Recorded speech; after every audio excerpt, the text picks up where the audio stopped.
Well, hello everyone. Welcome to a special Friday edition of Teamwork a Better Way. I am Christian Napier, and I am joined by my favorite mole companion, along with Patrick, Spencer Yeah, Horn. Patrick. Spencer, how you doing? So good. I'm so excited. It's been a while since we've gone to have some mole amarillas Yes, enchiladas amarillas. So we're so ready. enchiladas. Looking forward to catching up with you today. But before we get to the mole stuff, Yeah. uh, we've got an amazing guest joining us today, Spencer. And I just want to get right into it because you and I, we can catch up over Mola here in Yeah. about 90 minutes, but Right. uh, we've got an hour with an amazing guest. So over to you to introduce her. Absolutely. Today we have Brittany Bettini, and she is the CEO and founder of I Need a VA, virtual assistant, and it's the fastest growing virtual staffing agency in the US, where she is redefining what it means to scale with ease. She's a serial entrepreneur, and Brittany's built and run multiple successful businesses, including a financial services company, a janitorial business, a thriving event venue, all while she's raising three kids. And unfortunately, life happens sometimes. She did that all while surviving domestic violence and creating, a life of true freedom. So her work and insights on delegation, systems, and building sustainable business infrastructure have been featured in Forbes and Entrepreneur magazine, where she's recognized as a powerful voice for entrepreneurs who are ready to grow without burning out. And that's I am so excited for this because I have all of that to learn. And Christian, so often we are talking about more corporate teams and bigger teams, and sometimes we forget the entrepreneurs with smaller teams, and we need to focus on them as well. But she really knows firsthand that hustle is not an identity. And I want to learn more about that. She has built her companies on the belief that freedom is the flex, and you don't have to sacrifice your sanity to succeed. And so today, she's empowering founders and CEOs and entrepreneurs to stop doing it alone. And that is at every level: large organization, mid organization, small organizations, right, Brittany? Yes. And really to build powerful virtual teams to reclaim their time, energy, and lives. And when Brittany speaks, she doesn't just teach delegation; she embodies it. And her talks are a masterclass in how to build business that works for you, so you can finally get out of the weeds and into your zone of genius. Let's get her on the screen so everyone can see your beautiful face. Welcome, Brittany. So glad to have you. Hi, guys. Thank you so much for having me. Well, thank you. So excited to talk about this, and we have audiences that are living all over, listening all over the world, and they have so many different circumstances, and we're just so excited for you to teach them about delegating and finding that freedom flex that you talk about. You've built these businesses while raising a family, and what inspired your belief that that freedom is the flex? Probably crying in the shower, being completely overwhelmed. And really, what did it for me was when my 8-year-old son came to me and said, um, "Can we go back to being poor?" That was the gut punch that really made me sit down and reimagine and configure my life so that I could do both and do them both well. That is a very powerful inspiration when you have hear that from the family. But what's interesting is that many entrepreneurs they own this burnout, like a badge of honor. I'm grinding and I'm working so hard. What really helped you break away from that? Yes, you had this impetus, but how'd you get out of that cycle? How'd you get out of that mindset? Really, for me, it was figuring out what in my business that I was a genius at, and then giving myself permission to let go of the tasks that I wasn't good at and the tasks that were bogging down my time and taking me away from being in my genius zone. That was ultimately the hardest hurdle to jump was the mindset of I don't have to do this all by myself. And one thing that entrepreneurs or founders or CEOs say all the time is, no one can do it as good as me. And that was where I was in my head. I built this by myself. I'm the only one that knows how to run it. Well, with the right SOPs and the right plan of action and the right team, you don't have to do it all by yourself. And honestly, they'll probably do it way better than you.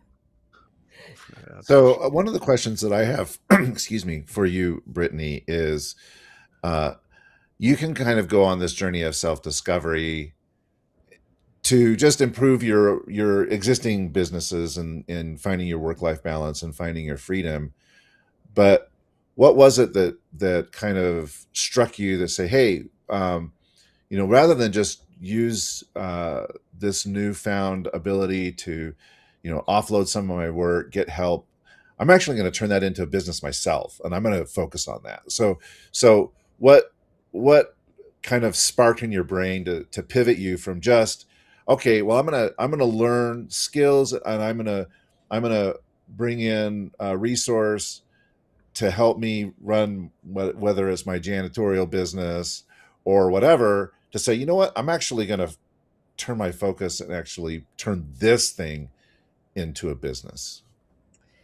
Okay, so number one, I think that entrepreneurs are insane and we turn everything into a business. I thought of 15 new businesses in my dreams last night. So that's number one. Um, but also, I'm the type of person that if I like something, you're going to know about it. If something is helping me, I'm not a gatekeeper, and I want to share that information and share that love with everyone I talk to, not just other entrepreneurs. I was at PTO meetings. I was at like family functions and telling everybody what my first virtual assistant, Mabs and Mitch, were doing for me. And everyone said the same thing. Every conversation I had, the term that they used was, "Gosh, I need a VA." And so, being that insane entrepreneur that I am, I was like, "That is a catchphrase. Um, that's a business name."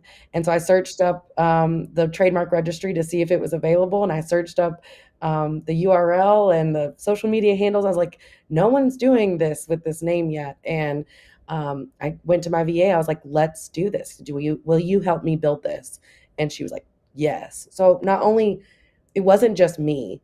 I sat her down. I said, what is it that you hate about this job? What is it that you love about it? How can we create the perfect agency, the perfect experience for the VA so they want to stay forever, and the perfect experience for the client so that they get what they're paying for and that they feel safe when delegating and outsourcing to a foreign country. And that's where I Need a VA came from. Well, I think Mabs is listening. I didn't know who this was because she put a couple. If that is that her? That is. So Mavs started off as a graphic designer in my organization. And I went to college for graphic design, so that's my specialty. But I hired Mabs, and I quickly learned that I was a terrible graphic designer because she made me look like a kindergartner drawing a stick figure when it came to, really elevating our brand.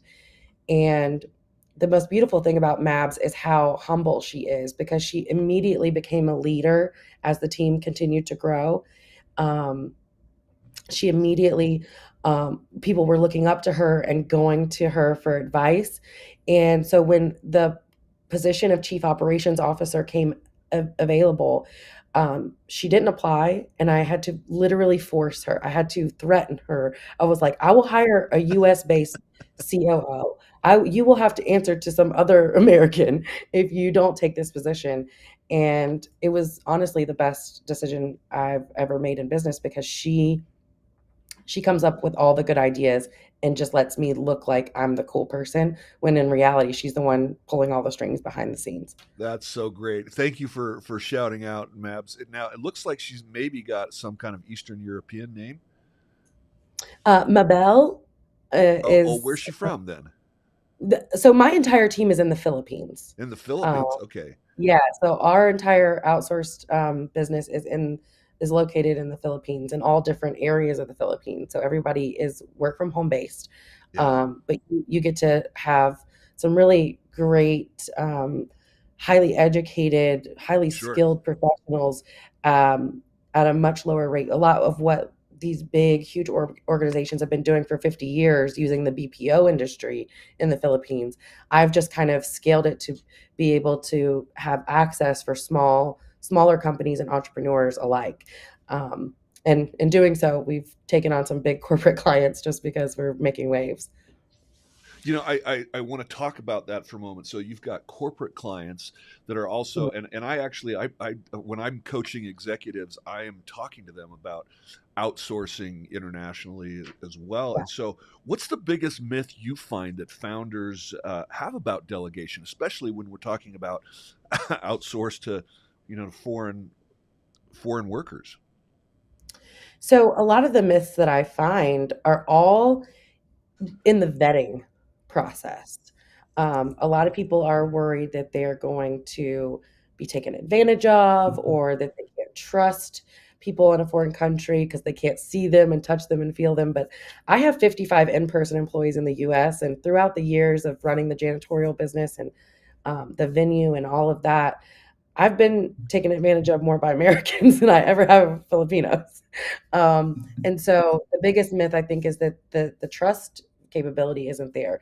But really, if you do the vetting correctly, if you do the skills testing and make sure that you are hiring the right people, you don't really run into that issue as much as people who just they hop on Fiverr or Upwork and they hire blindly and then they're like, this doesn't work. This person can't do what they said that they could do, or they took advantage of me, or they didn't deliver on what I paid them to do.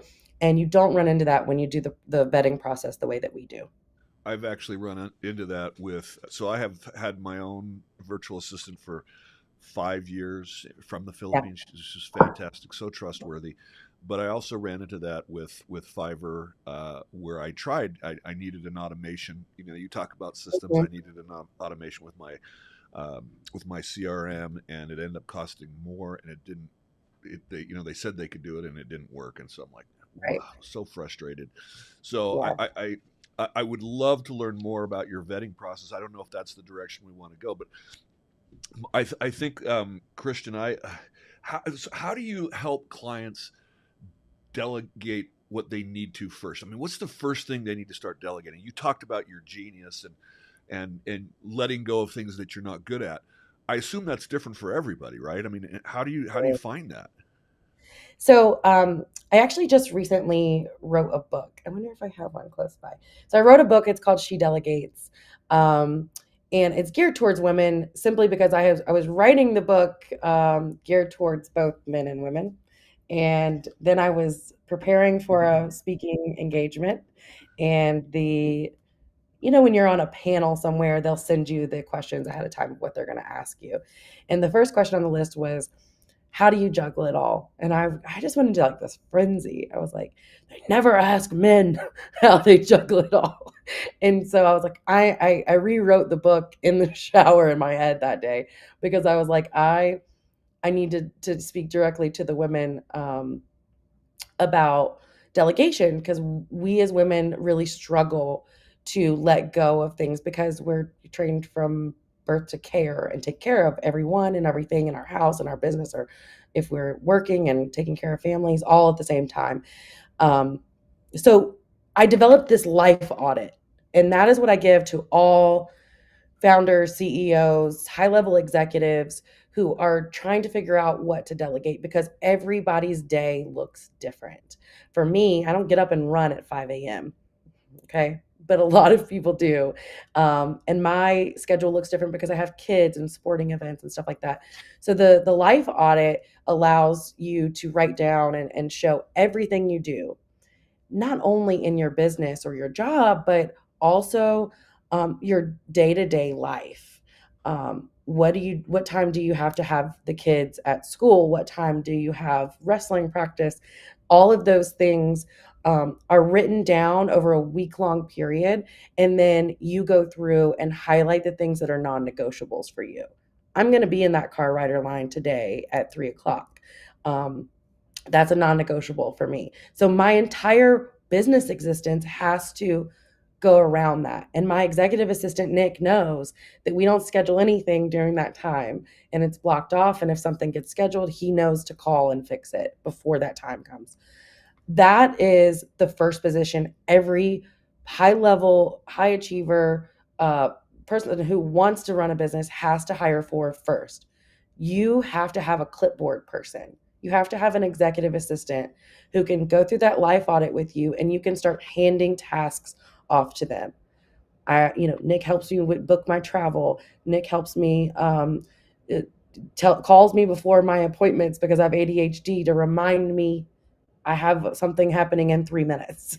Um, and I love having a person that is as invested in my daily schedule as I need to be, and sometimes more. So that first hire.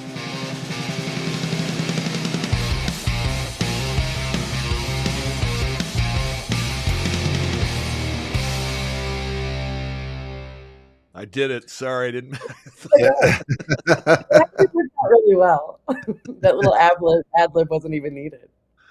Oh, all right. So, a question that I have for you: back in the '90s, for most of my career, I worked as a consultant, right? Okay. And what I would see is, all right, in the equation of success, we have these variables. We have the consultant, we have the tools slash maybe say the methodology, that should be implemented. We have the client, and I would see that some clients were incredibly successful and others less so. And so the logic in my brain said, well, then the variable there is the client, right? And so I am curious, what advice would you give to an entrepreneur, a founder, or someone who's engaging your services to make sure they actually become successful with it? Because sometimes I'm sure you have clients that have just taken off and achieved a huge amount by leveraging the services you provide, and others might struggle. So, as you have gone through all of this experience, you've worked with so many different individuals and organizations to help them. What is it that they need to be doing to make sure that they're successful and they're leveraging the services you provide to the max? Absolutely. So, number one is becoming a leader, becoming the type of person that people actually want to work for. And this is a process that I have had to really work on because ultimately, if I wanted my team to not only work hard and invest themselves in helping make me wealthy, um, how do you convince someone to work so hard for you? How do we attach longevity to our team members so that they're with us long term, but not only just with us, they are, you know, almost like an army that is always at war to take your company to the next level. And that comes with a lot of, for the founder, um, a lot of self discovery and looking in the mirror and saying, am I the type of boss that people would want to work for? Am I the type of boss that I would want to work for? Most entrepreneurs, they become CEOs because they hated working for someone else or they had a boss that drove them to entrepreneurship. Um, but then they become the CEO, they become the leader, and they continue that cycle of abuse to their own team members. And so, becoming a leader, reading books about leadership, and learning people's love languages in work, figuring out each individual team member what empowers them to do more and believe in themselves, having a really open door policy of if you have an idea, I'm here to listen and I want to help implement it if it's a good idea in the company. If something isn't working, you have that open door policy. Come tell me that something isn't working that's going to drive our team away. Because everyone says the client comes first. I can't serve a client if the team falls apart. I would shutter the doors if my internal team walked away from me, because I don't even know how to run the company anymore because they do everything for me. I mean, there's a manual and there's SOPs, but at the end of the day, I am nothing without the team, and so I need to treat them accordingly. And I hope that that's what my clients do first. Is if I want to build a team, what do I want that experience and that company culture to feel like so that they want to work for me day in and day out?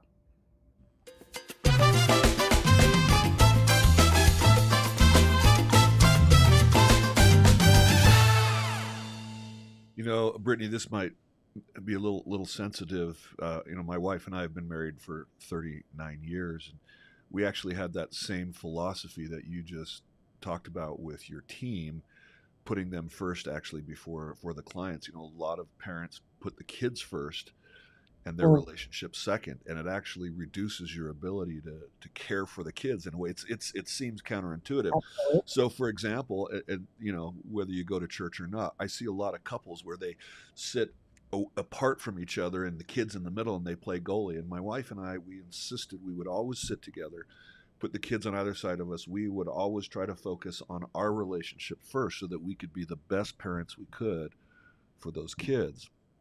And Yeah. I mean, I heard that in what you were saying with your team, is having that relationship with them and putting that first even before the client, so that you can then serve the client better. And I truly believe in that. I mean, that's all about culture and engagement and having the ability to sustain the effort required to do the work that you have to do, and for them to fill in when you're not there. Uh, Yes. right, and to have that desire and willingness to do so, in doing so voluntarily of their own, of their own desire. And that's what leadership is all about. It's not management is, if you don't do it, I'm going to replace you with somebody that does. But leadership is, I get you to do it because you want to do it, and Mm, you'd rather that's work it. with me and say that's our boss and be proud of it, like Mads Yeah. did on her little comment there. um I don't know, Christian. Do you have anything you want to say about that before I move on? Oh, I can't hear you. I You're muted muted. myself. There was some noise in the background, and I muted, and I forgot to unmute.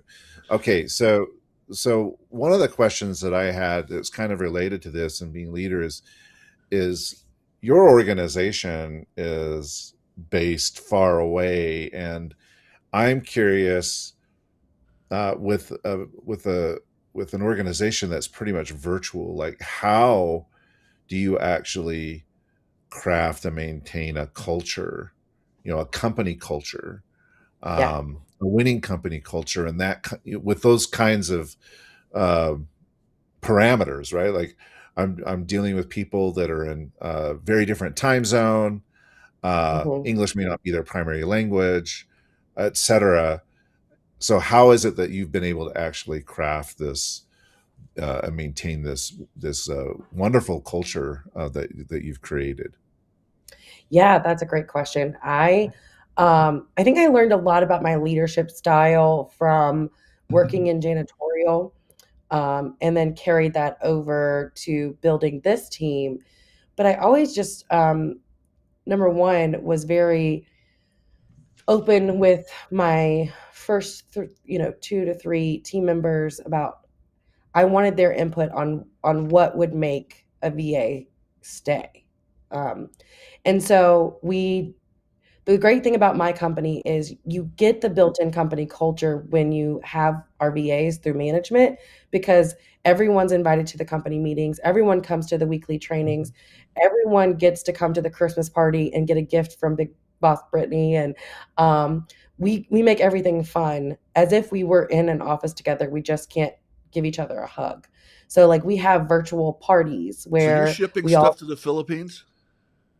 so I have a team member in the Philippines who, like literally yesterday, Mabs was like, the Christmas party stuff is ready. Here's the spreadsheet.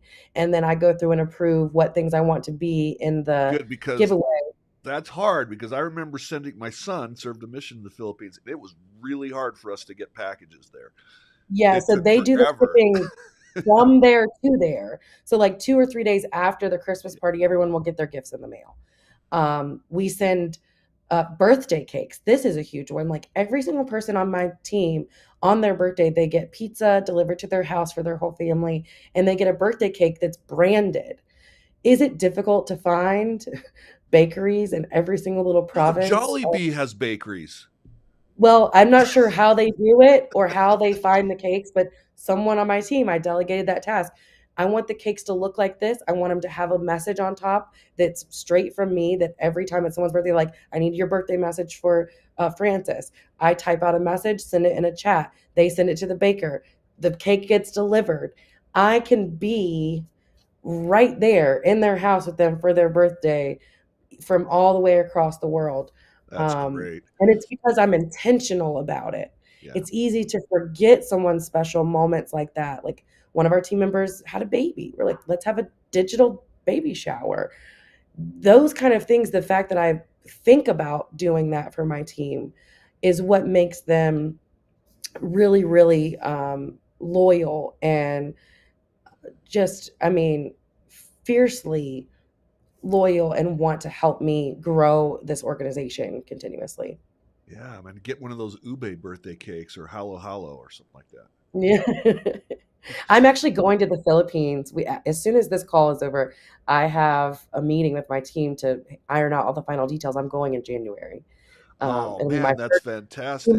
first trip to hug everybody's neck. I'm bringing everyone together in one central location, and it's going to be really magical because I've been waiting to It, go for a really I long time. would love to go. I'd love to go back with my son. The closest I've been to is Indonesia 3 times, and I just got invited to go back to speak in Bali, Christian, for the Oh, fourth time ever. Wow. Yeah. So, how do okay. I get Well, I on have that what's roster? that? How do I get on that roster? Yeah. I Well, need a speaking engagement in Bali. that's right. Yeah. This is our third time to Bali, but Indonesia is Nice. amazing. I mean, I love Southeast Asia, and just humble, hardworking, wonderful people all Yeah. over the place there. But talk to me about what are some systems or tools that you swear by for making delegation more attainable or sustainable, if you will. Yeah. So, number one is protecting your information. So we use tools like LastPass to protect all of the different tools that we use and access to those. So that way, if someone moves departments or if someone leaves the organization, we can revoke access.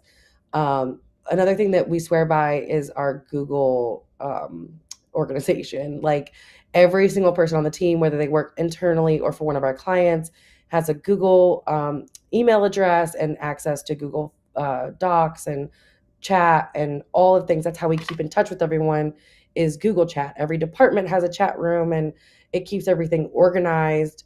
It allows you to go back and look and see what did we say about that again. I can search for a word, which for me is really I gotta have that. Um, and just having a really solid CRM for your company so that everyone is held accountable and everything is in one place. We use Go High Level. It's my favorite. You use Been Go using High it. Level? Been using it for years. We build for our clients in Go High Level, but we also use it internally for everything. So like every company I have has a sub account, and everything that you see in the atmosphere of Brittany Bettini and I Need a VA is all built there. Okay, so do Um, your VAs know Go High Level? My internal team does. Whenever a client comes to us, we recruit specific for them because we work in about 30 different industries, everything from Okay. roofing and real estate to, like customer service reps. So we recruit specific for that client. If they're looking for someone in automations, it is harder to find that someone who knows that specifically. But Yeah, sorry, also, because it I is. use that too, and so I've switched so many. I mean, CRMs are such a challenge, but I found Go High Level and I never looked back. I tried them all. HubSpot. I mean, I've been so I everywhere, but started from HubSpot, and then I most recently have been using Zoho. I'm actually still using it to transition, but it was okay. specific for what I do as a speaker and a coach, Yeah. and but it's so freaking clunky, and so Yeah. Anyway, Go high level is kind of sorry, listeners. These are tools. These are important. yeah, go high level. It doesn't pay me to say this, but it's been life changing for me having those tools that I can toggle back and forth between organizations and have everything in one place. Because I was spending so much money on all these different tools. My automations were here, and this was there, and my marketing was here, but now everything's in one place. And our team loves it, and we are always trying to learn and then train our VAs as well. Everything that we learn, we want our VAs to have access to um, getting better in whatever they're doing for their clients, and that's why we do those biweekly training calls with our whole So is that what team. you were describing before we got on the call? As you were doing these automation training calls, and sometimes they don't work out. Yeah, well, yeah, everybody's not tech savvy, and sometimes it takes Christian, we someone. are. I mean, we are perfect at the technology, aren't we? Oh yeah, we're just grand.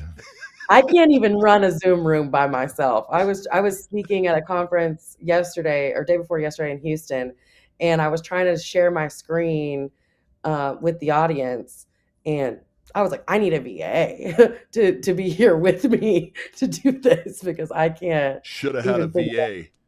I should. That's right. That actually leads me to a question here, Brittany, which is the breadth and depth of services that are offered.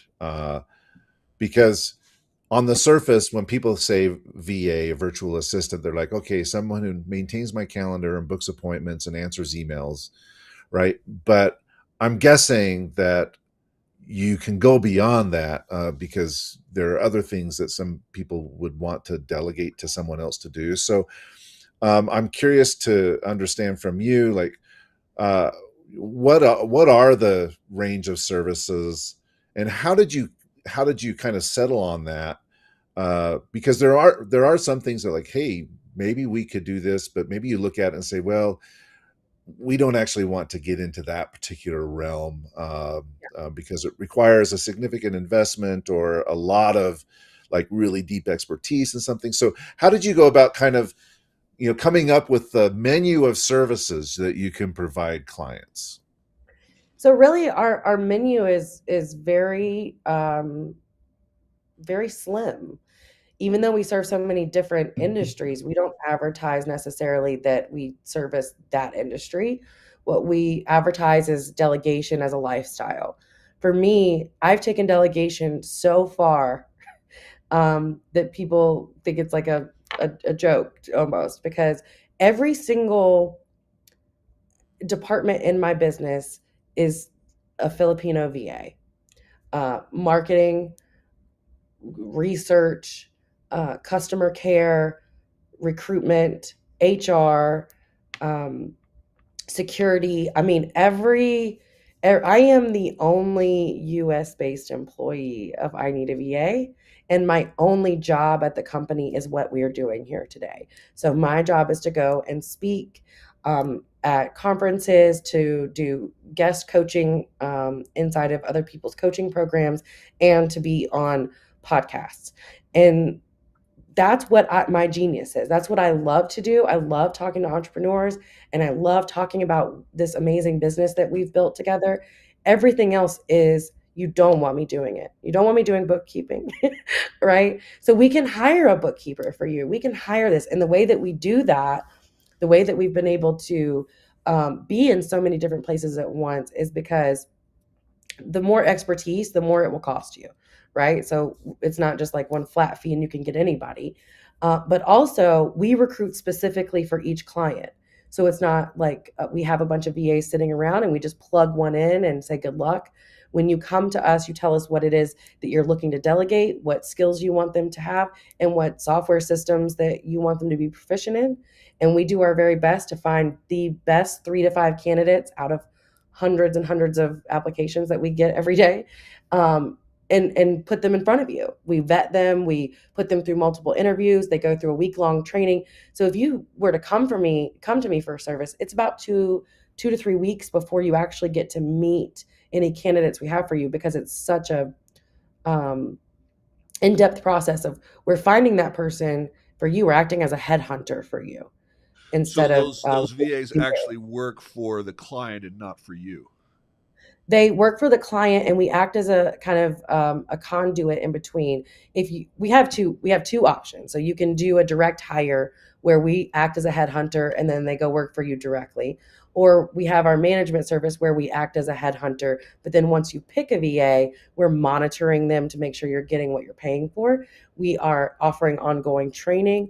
They are entrenched in our company culture so that they stay longer. So the management piece costs a little bit more hourly than you would pay if you direct hire, but you're getting, I mean, the value behind what I've built, as far as the ongoing training and the company culture alone, is worth probably way more than I actually charge for it.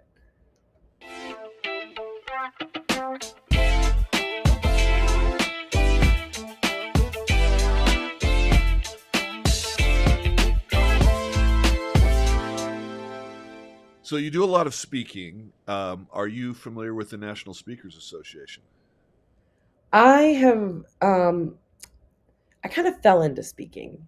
It started off as I just was telling people who hired me for my service about what I was doing. And then all of a sudden they were like, well, I'm having a conference. Would you like to come and be a speaker? And that's kind of how it started. I'm not, I literally just joined like a mentorship kind of to really start focusing on high level speaking. Okay, well, I want you to write this name down. Okay, She I lives will. in Asheville. Her name is Meredith Elliott Powell. Actually, Meredith Elliott Powell. She is the chairman of the board of the National Speakers Association. She's based in Asheville. in Asheville, where I am.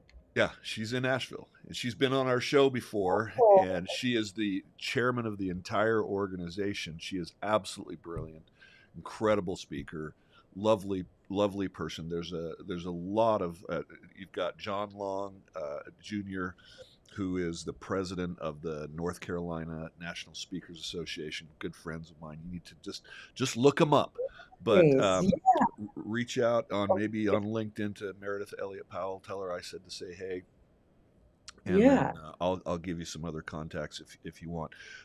Okay, so Great. back to for business owners maybe afraid to let go. What's the mind shift that they need to make to start to scale? Well, really, it's the decision that you want to scale because we only have so many hours in a day.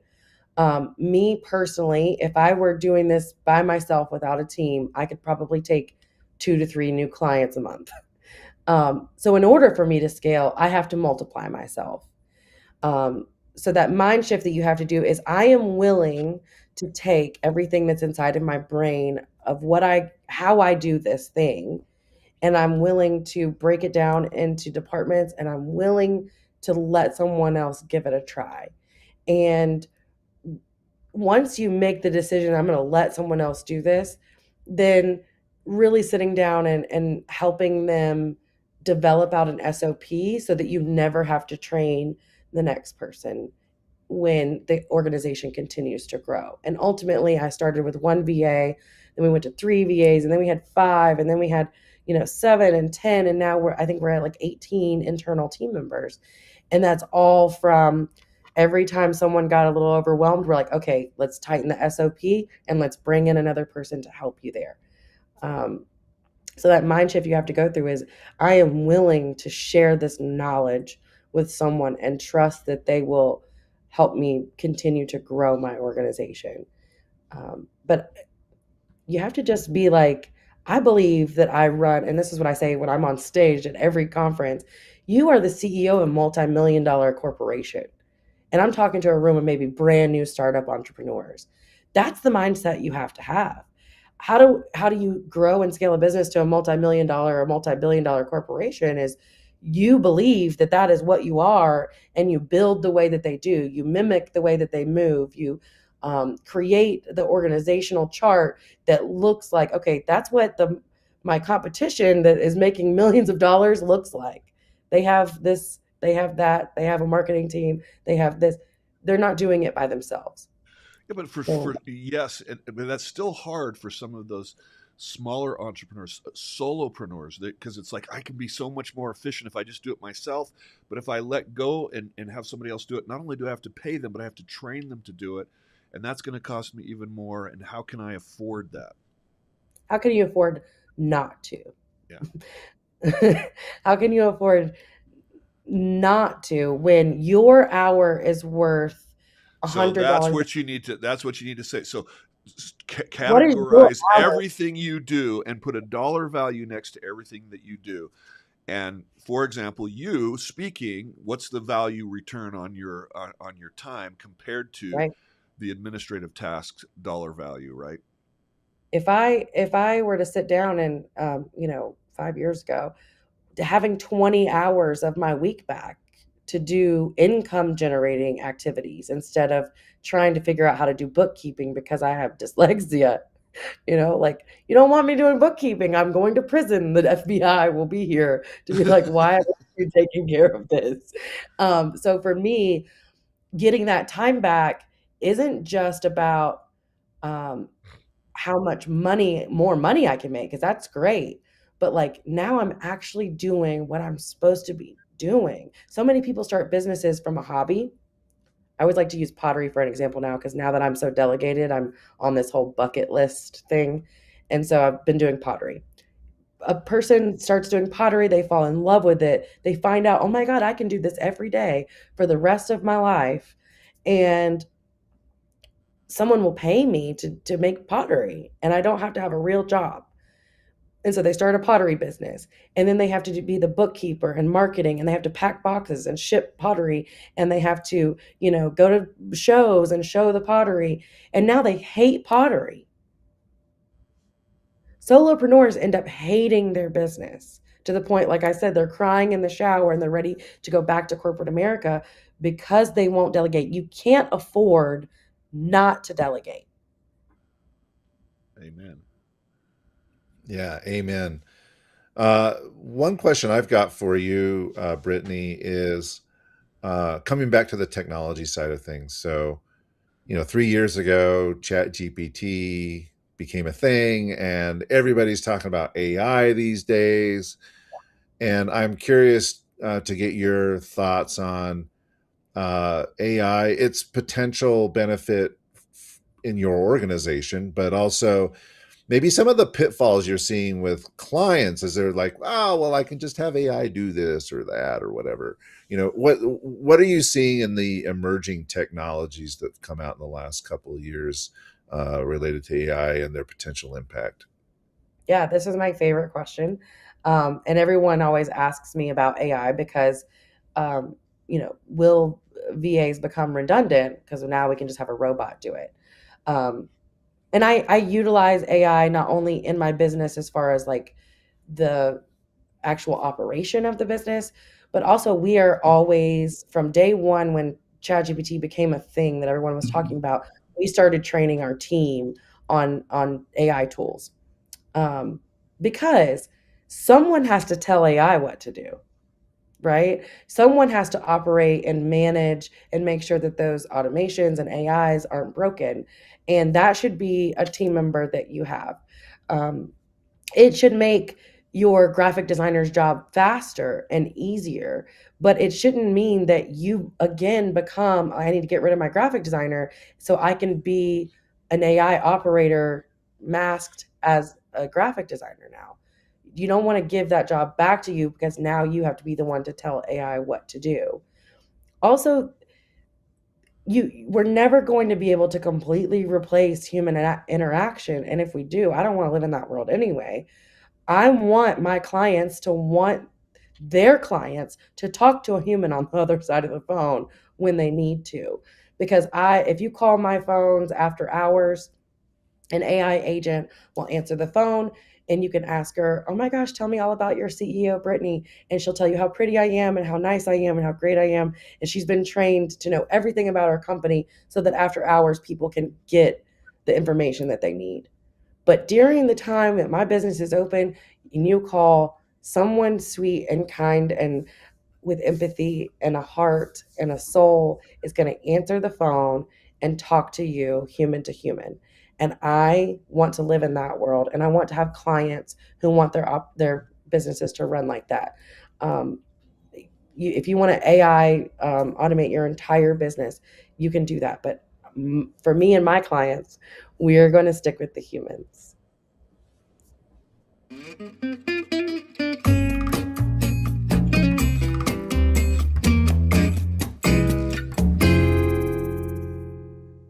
Brittany, you have faced some personal challenges that would shut a lot of people down or stop them. How did those experiences shape your leadership style? When I get mad or sad or someone does something hurtful to me, my husband calls me Michael Jordan.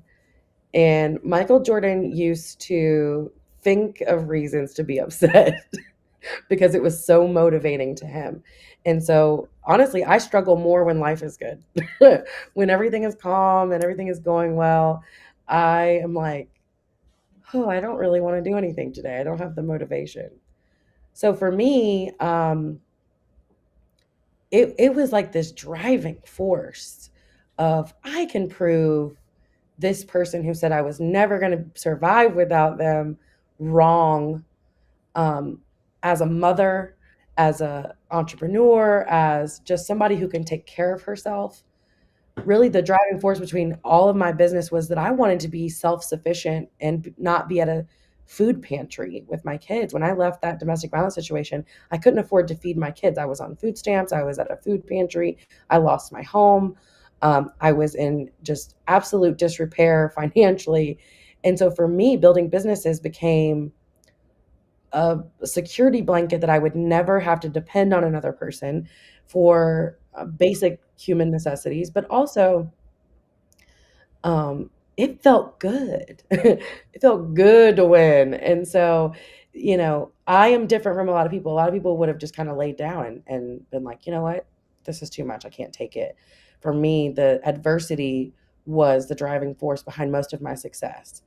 And so now I'm like Michael Jordan. I just sit in the corner and make up fake scenarios in my head of what, someone mean might say so that I can just get up and keep going every day. She's her But own also a great lot coach, right, Christian? She's like, of That's right. somebody slighted me somewhere, get me fired up. But we had this discussion last night, me and my husband, because he's not an entrepreneur. yeah, He doesn't understand the way my brain works or any of that. I think we're like yin and yang. But he was like, "You are so much like," because he's a big sports fan. And he's like, "You're so much like Michael Jordan. It's scary." He was like, "It's almost insane the way that you will just like get mad about something and then go build a multi-million-dollar business. It's weird. Normal people don't do that." but this And is kind of thank verifying what God. we've talked about this on the show. The research by psychiatrist Anna Lemke, you know how you said when things are calm, you kind of like the brain does not release that dopamine or that oxytocin, those feel good drugs, and when you do things that are difficult, even if you create the scenario in your own brain and you go out and accomplish something difficult, your brain rewards you with those Yeah. feel good drugs. So you create the scenario that drives you to go out and do that, and then the brain rewards you, and it creates in a way, a positive feedback loop for you from getting angry. Yeah, and I think that that's another reason why I really like speaking now, because I Yeah, get a lot of um instead of like that hustle every day that I had to go do this, now I get to talk about those things that happened to me over and over again, but I also get to talk about the outcome of the hard work that I did, and I get that feel good drug without the anger, and I'm so much calmer and happier now. good for you.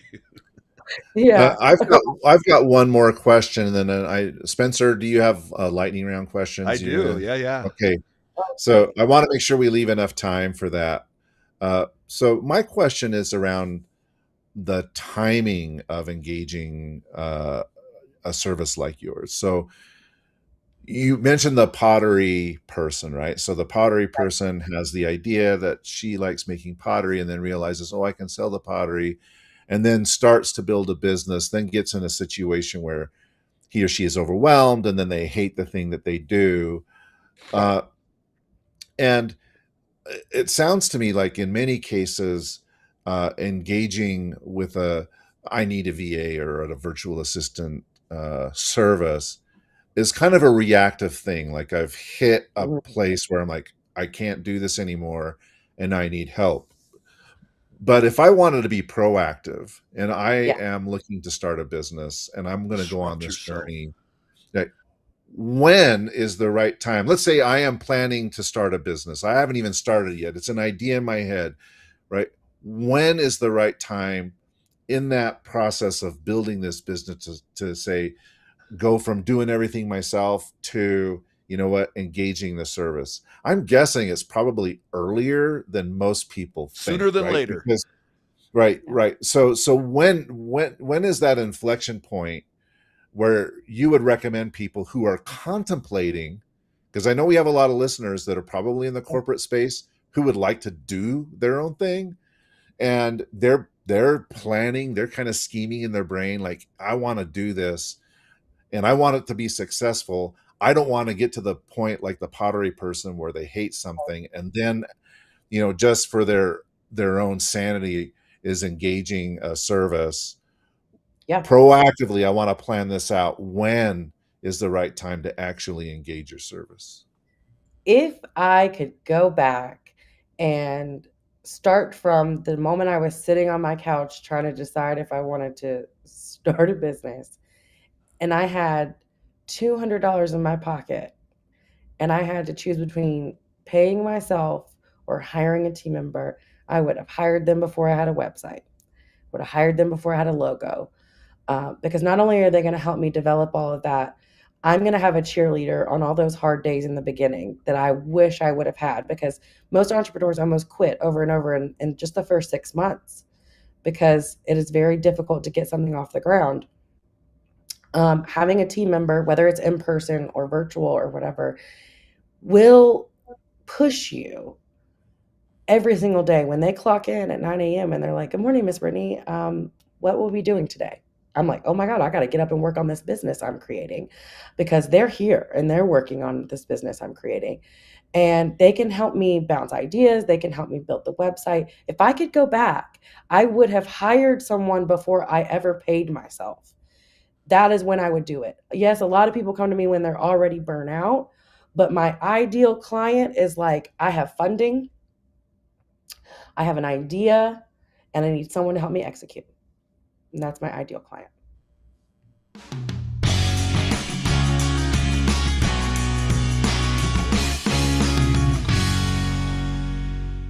We're getting General. good at that. We're I try to get their timing right, but really every good at guest is different. I just gotta. Um, General Patton said, "A good plan violently executed now is better than a perfect plan next week." that. Yes. I'm stealing Take that. Just like, action now, and it's momentum that will always win the day in the battle. Until you wait for things to be perfect, that's when you lose. That's when you lose momentum. All right. So we have what's called the lightning round. I'm going to give you 10 questions. It's just, very quick answers. You don't have to think about it. Whatever first comes to your right. mind. So, This is dangerous. what is your zone of genius? Um, Teaching and speaking. First thing you delegate in a new business? Graphic design. One system you couldn't live without? Ugh. Go high level. Worst doing it all myself moment? Um, Trying to plan my honeymoon. I delegated that. Oh, no. Gosh. Okay. Well, freedom means. Being with my family whenever they need me. Yeah, that little 8-year-old. So I wish we could go back to when we had more time. Hmm. Book every entrepreneur should read. Tim Ferriss's 4 Hour Work Week. Your leadership superpower. Being kind and being in a kind authority. you know, the one of the questions that I had that you answered was, how do you manage those virtual teams? Anybody listening to this, you answered that perfectly. I never asked the question, but I think Christian got it out of you. So, best piece of business advice you've ever received? Just get back up and keep going. And that came from my dad, who started the janitorial company. He Okay. was like, I was crying and didn't want to keep going, and he said, "Just get up and keep going. It'll fall together." When you order coffee, what's your coffee order? Trenta iced coffee with cream and classic. I'm the basic as you can get. One thing founders need to stop doing today. It all themselves. All right, Christian, that's what I got. That was awesome. Brittany, thank you for joining us today. We really appreciate you sharing your insights. If people want to learn more about you, if they want to have you come speak at a conference, or if they want to engage I Need a VA, what's the best way for them to connect with you? Yeah. So for speaking and like getting to me directly, BrittanyBettini.com, just my first and last name. When it comes to anything virtual staffing, or building anything for you in your side of your business, IneedAVA.com. And all of our socials are also listed on the websites as well. We're easy to find. I am everywhere online. My team makes me look like I am a social media superstar, but in reality, they're the ones pulling all the strings. So you can find me just about everywhere. When We'll you make sure do, to put those yes. in the show notes. And I wanted to see, Perfect. is there one other thing that maybe you say you do this assessment? What did you call it? The personal life assessment? Yeah. So inside of my book, she delegates. This is geared towards women, but any woman who's working and raising a family needs to read this, because it doesn't just talk about building businesses. It talks about building a life where you don't have to be burnout, and you can have it all. So maybe you And can that send me life, an Amazon link for that book as well for the show notes. shedelegates.com. You can buy it. You can get a signed copy. All that good stuff. It's all right there. So I'll send you all the links. All Thank right, you. fantastic. Thank you so much, Brittany. Spencer, you've been helping organizations build high performing teams for decades, and you've coached so many individuals. If people want to connect with you, how do they do that?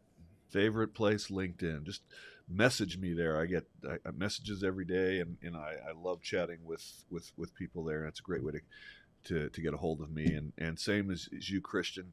You're changing the world of AI and just brilliant consultant. How can everybody find you? I'll just go LinkedIn as well. Just look me up, Christian Napier. Find me there. Happy to connect with folks. So this has been a super engaging, informative, and impactful hour. Thank you so much, Brittany, for spending the time with us. And thank you, viewers and listeners. We're grateful for you. Please like and subscribe to our podcast. We'll catch you again soon.